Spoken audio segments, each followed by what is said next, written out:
Welcome to the Summer and Cynthia show. Hey, party people. Hello. Coming to you live from lockdown. Straight out of our houses. Yep, I am laying low this week because I just feel like we're going to get some real snapback from those who were spending time rubbing a little too closely to others over Thanksgiving. So, yes, we are definitely going to maintain our 6 feet this week yes. and for the next 14 days. So the beauty of this show is that Summer and I are much further than 6 feet apart. We are 16, 18 hours apart by car. Summer is in Dallas. I'm in Chicago. Summer grew up in California. I grew up in Minnesota. You would think we don't have a whole lot in common, but you know what? We get to talking and we do find some really serious common ground. And it's rooted in experience as women and as Americans and workers and as music fans and TV and pop culture fans. So Summer and Cynthia, we're just here to chit chat with you. And today we are feeling compelled to tell you a little bit more about who we are so that you continue to have context about the backgrounds that we bring to these conversations. Summer, and just to add a little more context, in addition to providing you with information about who we are, this is also an opportunity for us to get to know each other as well. It's in real time, folks. So, welcome to the party. All right, what's on tap for the questions of the day? All right, these are profound, thought-provoking, questions. Well, that's some billing. First one up for that thought-provoking. What was your favorite candy from childhood, and would you eat it today? My favorite candy from childhood was my favorite candy throughout most of my adulthood. And I would have been a rabid gum chewer for as long as I can remember. I could blow bubbles, and the more I had, the better. And it was really probably considered gross by many people. And today, because of way too much dental work, partly from gum chewing, I no longer chew gum at all, like not even a single stick. Yeah. So, okay, when did you start and about when did you end the chewing gum habit? I probably started when I was 7 and ended when I was about 54. Okay, wow. 53. And it's interesting you say chewing gum because that used to be my jam. And even I'm talking like early adulthood, like I was known for always having chewing gum. But it's been a couple of years now since I've chewed and had it in my possession, religiously. I used to have chewing gum. And I'm not even sure what made that shift. So that's interesting you say chewing gum. Yeah. For me, I was never a huge candy person. I took it sporadically here and there, although I would load up for Halloween. But I would never really go through it. It was just more about bragging rights of how much of it I had. Yeah, right. The haul. Exactly. And so one of the candies that makes me smile even to this day, and I still enjoy, are Starburst. And it's occasional. It's maybe a once a year, if that. But when I get and it's funny, actually, I used to keep some on my desk at work. But yes, I would love just the fruitiness of it. And it's so funny when you have a jar or a dish of them, how people always gravitate toward their certain colors. I'm trying to think. I wasn't a big fan of the orange, but, Starburst. Starburst. Starburst. Bring me joy. All right. Another question that we talked about, because we're taping this at the very end of November, heading into December, is that whole annual tradition of the company holiday party or the company holiday tradition, whatever that might be. And for some, it's volunteering or service work. For others, it's a party or it's a forced party. So Summer, what's been your experience, and is there one that stands out? It's interesting. Generally speaking, it's like the company parties are the obligatory, you've got to go so you can seem like a team player and pretend and all that jazz. But anyway, company party. In true Texas fashion, I'll never forget, while the department parties were a little stuffy and pretentious and all that jazz, our individual team parties tend to be more authentic and laid back. And there was one particular Christmas holiday season not that long ago where my former manager took us shooting. Again, this is Texas. And we were shooting shotguns. And this is the first time I've ever held a shotgun. At first, I didn't even want to do it. Everybody knew Summer was not participating. I'm just going to go for moral support and watch you guys shoot. But I did end up getting talked into participating in one of the games with a shotgun. Wow. Christmas Peace in on Texas. earth. Yeah. Mm. Yeah. Well, How are you? I have a couple, just because I've had the good fortune of both working in government where there is, no super stringent recognition of the holidays as appropriately, your taxpayers at work keep working, your tax dollars. And, but when I worked for a hospital, it was a not-for-profit hospital, Lutheran or in its origin. And so Christmas was a little bit of a festive time. And in a hospital, of course, the word festive becomes a little bit, nuanced.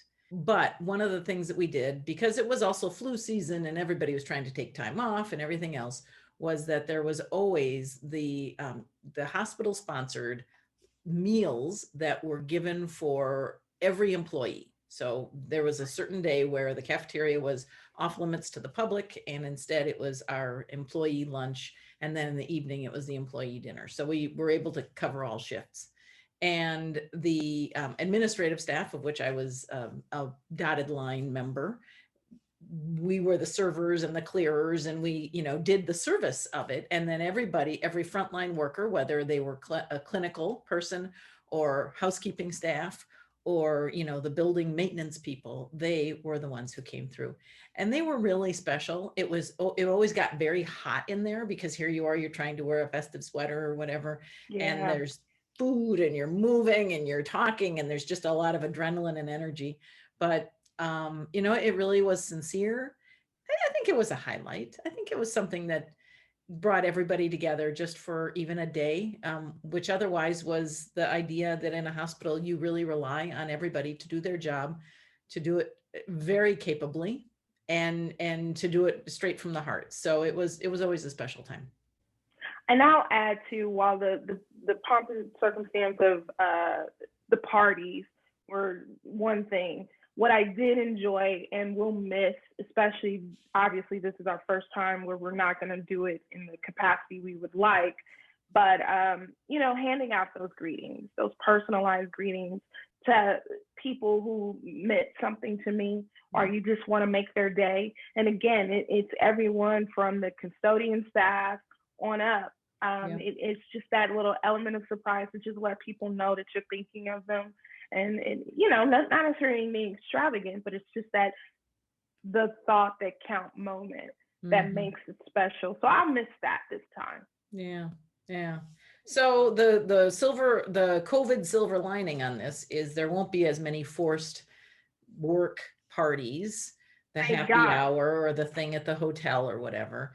The not so silver lining is that hospitals around the country right now, those workers don't even have an extra 5 minutes to go downstairs to have a slop of mashed potatoes and some turkey and gravy provided by the administration, because everybody is just stretched that thin. So think about your hospital workers this year. If you've got neighbors who work in healthcare or who are an essential worker, go make some extra cookies and bring them cookies, bring them a bunch of fresh fruit or cut fruit or something. Let them know that you really are thinking about them. And another thing, if you have neighbors, especially those that you know that may be alone, or maybe you just met them, it's a good icebreaker to also spread some holiday cheer. Yeah. I know we're doing that for the first time this year with our neighbors, and it's just small little greetings that we're going to include them on as well. And I have mentioned that we're traveling. Another pro tip: if you happen to be traveling around this time of year, it is always nice to look out for your flight attendants. And nothing major. One trip, because we actually flew on Christmas again, we gave our flight attendants, it was just a holiday card and a little packet of hot cocoa. Oh. And that was it. Yeah. And oh my God, we got hooked up on that flight too. I mean, we wanted for nothing. So I'm not saying to get, yeah, but think about that. Just the little things of thinking about people. If you're going to be out and about, maybe spreading a little holiday cheer that way. Because everybody who's working right now, they are working, which is not to say that those of us who are safe working from home aren't working, but we are not also incurring that kind of risk. So correct. All right. So we got more questions. What's next? I'm going to leave it on the most. We got one more question, and it's pretty controversial. So I'm going to give a spoiler alert to our audience. If you have children watching this show, the following question, and you have not been forthcoming with the magic that is created on Christmas night, the next question may bring some tears or moments of anger, doubt, confusion with what we're about to talk about. And that is, Cynthia, what do you think of Santa Claus? Well, having both been a child and raised two children, two very smart children who you couldn't put too much past them. I think that the concept of Santa has evolved even in my lifetime. You can't really keep a secret from these incredibly smart, connected kids. So you go with it and you have fun with it. And even to the degree that the idea of Santa is not super attached to religion. I mean, when you drive by a house and they've got a manger scene and then they have a Santa right next to it, or a Santa sometimes is even towering over the manger scene, you're like, hey, they're into the spirit of giving. And so the fact that we have this concocted story of this person who flies reindeer through the air, breaks into your home. Yeah. Right.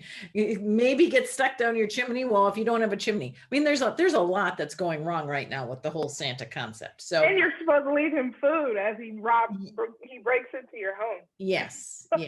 And so I kind of like it. It is still a shared cultural understanding.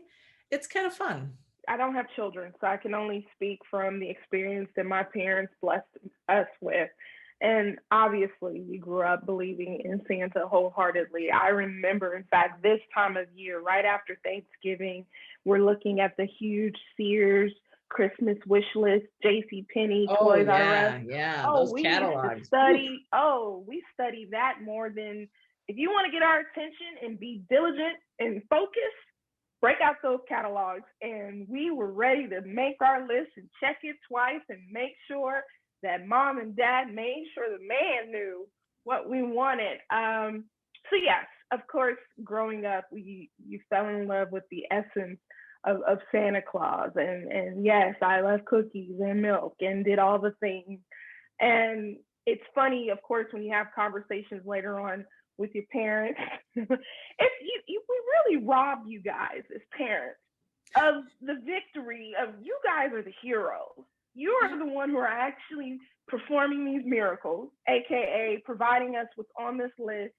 And someone else gets the complete credit for that. But I guess that's part of the magic.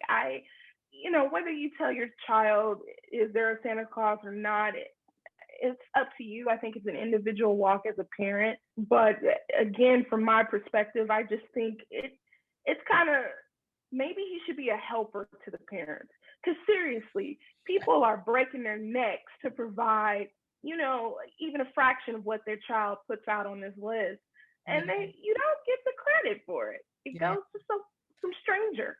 And I will just add to that what the grandparents are also doing. So we are living at a time in the, you know, when I think about the explosion of Santa Claus and the intense commercialization of Christmas, that has also happened in my lifetime. And I came from a family that was just middle class enough that most of our presents were practical. You know, we had a few toys, but it was, if unwrapping a package of socks was the thing, then my mother was going to wrap a package of socks because it was one more package under the tree. So where I was going with that, though, is that today, and even at 10, 15 years ago, as my kids were in junior high and high school, what we came to discover is we would have their a couple of different organizations that they were a part of. We would kind of have the informal Christmas party. I was kind of the team mom of this one group. And so we do this thing on a Friday or a Saturday night, and they kind of had to dress up a little bit. There was maybe 10, Yeah. 12 of them. We did a little bit of a, not even a Secret Santa. I would go to a Target and a World Market and everywhere else, and I would just buy a bunch of things that kind of ranged from $4 to $10 or something like that. Because it was a thing for them, and there was no other organization that was going to make something special for them. And so they came to our house, and we had a nice dinner, and tried to just have them have an evening where they could enjoy each other and laugh and be a little silly. And what I came to learn is that many of them, either their situations at home were really, really tough, or their situations at home were in their grandparents' home, that this perhaps was one of the best nights of their December. And I would like to think that wherever they are, they kind of remember that. When they're in the dollar section or the $3 section at Target, you know, they kind of remember what that means. And so it wasn't Santa who got the credit, but I would like to think that those families certainly recognize that their son or daughter had a fun time that one night. Yeah. And that's what it's about, is providing, even if it's temporary, moments of joy. Everyone deserves those pockets of moments, and just, that's what this season is really about. It is about being joyous, thankful, and spreading holiday cheer, and whatever that means to you. Yeah. And being kind, you know, again, to yourself and to others. We can't welcome people into our homes this year, and that's entertaining and having people over. That's so, even just swinging by on a Sunday afternoon, you know, oh yeah, the coffee pot's on, come on in, that kind of thing. That's not working. Yeah, it's so interesting. I finally remember, like, this time last year, getting a little anxiety because you're like, oh, the social things, right? This is officially kickoff time for the holiday parties from here on out. And you're like, which one do you go to? I'm gonna do this and da da da da da. But now there's none of that. And it's a little bit bittersweet. You know, you don't know what you got till it's gone. And let me just say, in the last few years, I've gotten into entertaining myself for the holidays, and I'm pretty known for my chocolate bars, my hot chocolate bars, because I have all the liqueur. Oh yeah. Or you can make it PG if you want. But you know, you miss, it's those little moments that you miss. But you guys, we are going to do all that we can to get past this moment, conquer this virus, so that this time next year, maybe it's a little different. Yes. I'm going to ask you, Summer, to share the recipe for those chocolate bars that you were just talking about. We will scroll them at the end. You'll be reminded that there's a recipe, and then it will appear in the show notes of this episode of the Summer and Cynthia Show. And I want to clarify, they're hot chocolate drinks. Oh my gosh. I thought you said bars. Oh, I meant like it's a hot chocolate bar for drinking. Hot chocolate, and then you top it with I break out all these toppings. But yes, I will totally include how you set it up, even if it's just for you. You deserve a hot chocolate bar in your life. You have all the toppings. As we have said, we have never met each other, so I have never gotten to party with this one. I've never been to a chocolate bar, hot chocolate bar from Hot Summer. I have a hot chocolate. Yeah, you got to put in a hot chocolate bar for yourself. Treat yourself. Treat yourself. You know more about us. Let's hear from you. What are you thinking? What are you missing this year? What do you think you're going to do in place of the company party this year? Think about it. And if you have any fun entertaining bars that you used to do, we would love to know about those. Was it a macaroni and cheese bar? What was it? What's your favorite entertaining bar? Let us know with that email below. Or your share fish secret Santa moment where you are still kind of proud of something you did. Let us know. Subscribe to the Summer and Cynthia show, because where else are you going to get to just chit chat about stuff, random stuff? All right. Exactly. Closing thoughts, Summer? Be kind. Be kind to yourself and others. Yes, that's what the season's all about. All right. And until next time, peace. We're out of here. Peace.